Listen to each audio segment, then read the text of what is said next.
Hello there everybody, Shamer Customs here, another custom minifigure update. Today I've got a few things to talk about. I've got a new mold to show you, which will be the main part of this update. But before I show you that, I have finished my Tripler and Triply custom headpieces, so there should be a review of those on my main channel in the coming days or weeks.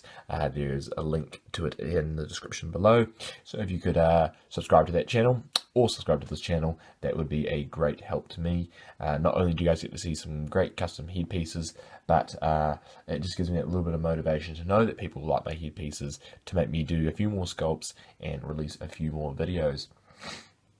But that's all I've really got to talk about for that part. So without further ado, I will show you the headpiece. The species of this headpiece that I'm going to be showing you, the mold, is Arcona, I'm pretty sure it's pronounced, I'm not sure.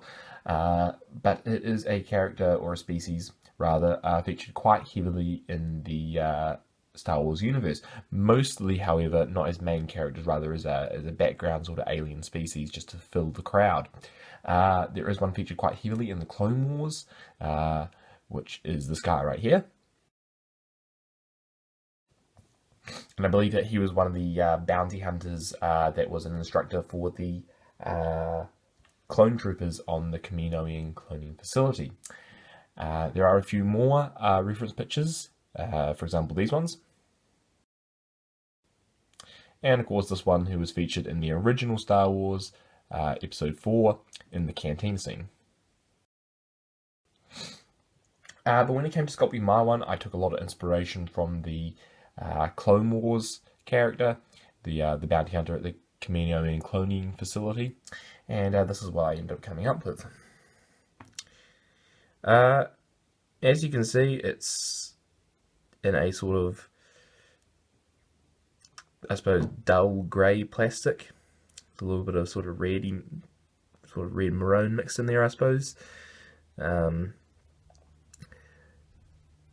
But I've gone with a plastic that is much more of a rigid one. There isn't much flexibility to it. There is a little bit, but not as much as, for example, the Tripler or Triply headpieces, which needed a higher rubber content plastic for a little bit more flexibility. This is a lot more rigid. But I think it is pretty good in terms of structural stability.